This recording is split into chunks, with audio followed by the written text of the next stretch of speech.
It really isn't terrible. Not saying it's not bad. It is very clearly not good media. It just isn't terrible. I think a lot of people online are over exaggerating how bad it is. And I'm not talking about One Punch Man Season 3 here. I'm talking about the new Five Nights at Freddy's movie. Five Nights at Freddy's 2. Which, I mean, isn't that hard to, fucking decipher from my words, but... Name drop. Anyways, I just watched it because, to be fair, okay, I have to preface the way I watch this before I give my review, but 3/4 of this movie were watched in 1x speed, and then the last 20 minutes were watched in 1.5 speed, because it was just really it was not hitting.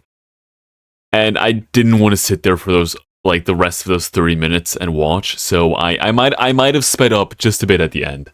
This isn't my attention span being brain rotted by TikTok. This is just because the movie is bad. Again, let me give you guys a rundown. Spoiler alert here real quick. Actually, you know what? I'm not going to spoil anything. But it kind of make your own interpretation of this as a spoiler or not. Anyways, I think it's a very strangely made movie. In the way that there is a main storyline that's, like, happening in this movie, but at the same time, there isn't a storyline to this movie. It's very strange. So, the first half of the movie is like this separate storyline of this random thing that's happening in the Freddy Fazbear's Pizzeria. And like, ooh, a bunch of people die, blah, blah, blah. Something happens, completely different cast, not the main people. And then, like, the last 40 minutes of the movie is, like, the actual movie. It is so strange, because I feel like they try to make it very, like, lore accurate. So to get new animatronics, they first had to kill new people and, like, put their souls in these animatronics or something. But it's never, like, explained ever. And, like, the new animatronics, they just appear out of nowhere. It is super strange. And the weirdest part about this movie is, like, there's two main villains in this movie. It's so strange. One of them, of course, if you know the lore, is the fucking marionette guy. Not guy, it's a girl, but, it's the puppet. And he's controlling all the guys to go evil. But the second villain in this movie is the main girl's, like, teacher. It's like this kid, this is the main person, is like this little kid, and she talks with the animatronics. And if you know the lore, I'm not spoiling anything here, she ends up doing some stuff, and then they start killing people, blah, blah, blah, and whatever, she gets tricked. But it's just such a random tangent in the movie. Her, like, robotics teacher, which I'm not even sure what primary school in America has robotics as one of their, like, main things they teach. And it's so strange. I'm gonna literally describe everything that happens with this teacher in the entire movie, because it's not spoiling anything, because it's just weird. You're not missing out on anything by knowing this. So it starts out by her going to class, and for some reason this entire class is like fucking Elon Musk, and they have, like, huge ass robot things that they're building, and she's building, like, a toy chica. Like, literally, she's like a little toy chica. And the teacher goes over to her, and he's like, you fucking suck. You're terrible. Remember our school motto. Don't make us lose this. I'm just gonna not let you go to our science fair. And I don't even know. So it's like, okay, maybe it's like a plot point that she doesn't get to go to the science fair because she sucks. Maybe I missed something in the first movie, but why does that teacher hate her so much? And then and then, like, the science fair comes around, and everyone has to go to the science fair, but, like, only she is not allowed to present her project at the science fair, and she goes there and she finally completed like a full-on like robot Chica. And then the teacher is like, "What? Well, it's kind of late. I'm not sure we can find a place for you." She's like, "No, there's a place over there." He's like, "Okay, let me take your robot real quick." Bah! Fucking punts it on the floor and destroys it. And like, what could that little girl have possibly done to the teacher to merit that kind of hateful behavior? It is so strange. And what's even crazier, this is a full-on spoiler, so just skip ahead like 30 seconds. Later on in the movie, when she frees Chica, Chica ends up going to school with her, and she was like, "Yo, this is my science fair project. A full-on living animatronic, like, AI robot." He's like, "That shit fucking sucks. You're gonna embarrass our school." She's like actually making impossible creations like Albert Epstein stuff, and he's just like, I don't know, man. Sentient robots? That's kind of last year. It's fucking insane. It is so stupid. And then Chica ends up killing him for some reason, which doesn't really make sense. I mean, kind of. But look, it doesn't make sense. This is like the entire plot is like there's like a movie plot and then there's the game plot that they have to follow. So it just some of the shit that they do just doesn't make sense.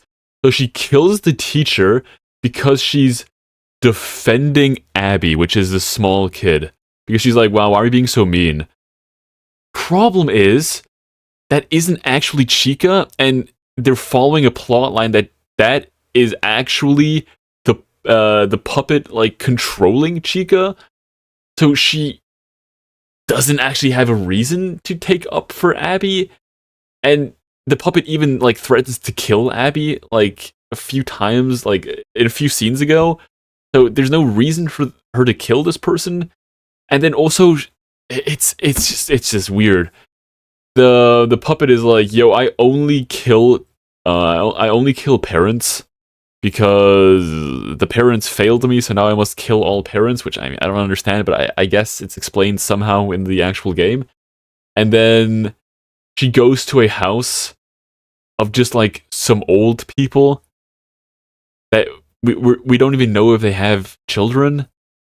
They're just like a happy old couple, and then like goes to kill them as well. And then she also tries to like take over / kill Abby. It was taking some creative liberties. Truly. The only one scene that I really fucking enjoyed from this movie, even though I'm not like completely sure how it really made sense, was when the main guy, I think his name is Mike or Michael, I'm not, everyone's kind of called Michael in this game. It's strange. Anyways, the main guy, they call him Mike, which I'm guessing is short for Michael, and he is like trying to like track the robots and shut them down, and he is like, this entire scene is basically just Five Nights at Freddy's 3, where it's like shine a light in the hallway, put on the Freddy mask, like check some shit, like close the vents and stuff. And I think that was like the only good scene that's also enjoyable to watch. But then also the ending, oh my god. Don't even let me. Don't even. Hello? Camera? My camera has given up on me. It's also just committed, man, after seeing that movie. The ending is, I don't even know how to explain the ending. It is so goofy and just weird.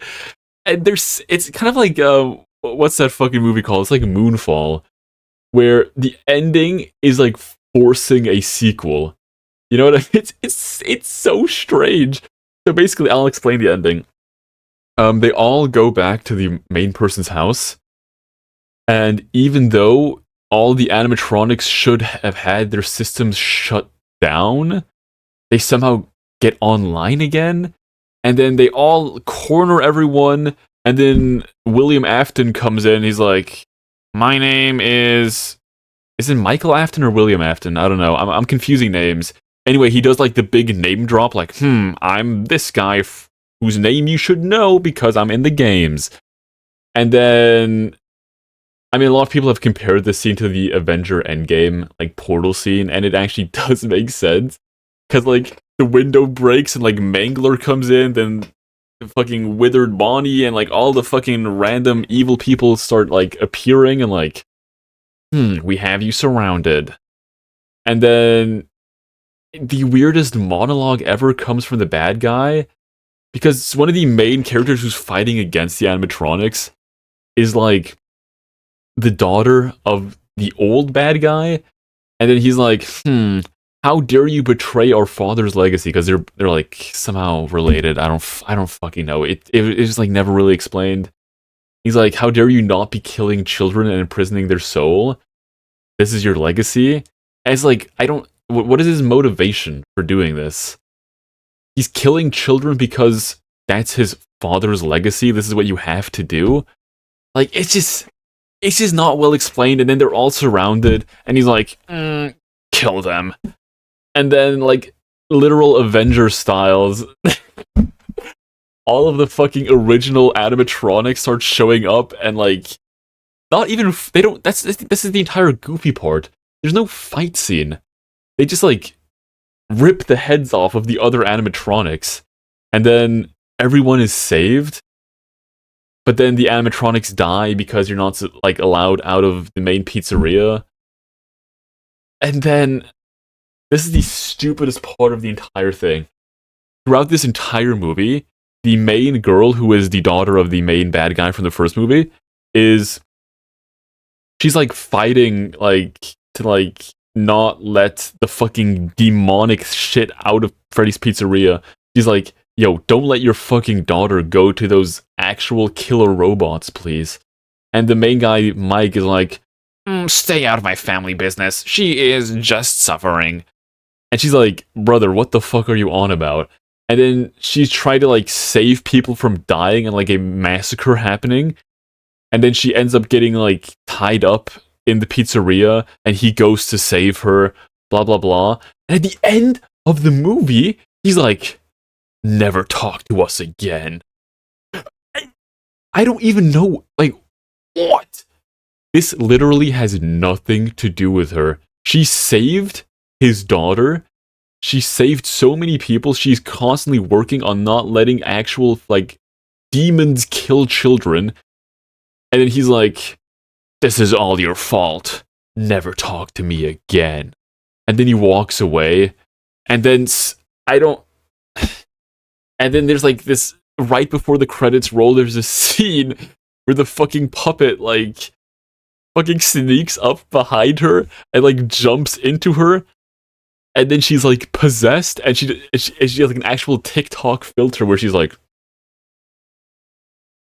and her eyes are, like, fucking glowing like those Sigma Patrick Bateman edits. It is so unimaginably goofy, but it is kind of funny to watch, which is why I'm saying it's not terrible, okay? I wouldn't recommend anyone who hasn't, like, played the games watch this movie, because it won't make sense. And I've only played FNAF2, so this, like, barely made sense to me.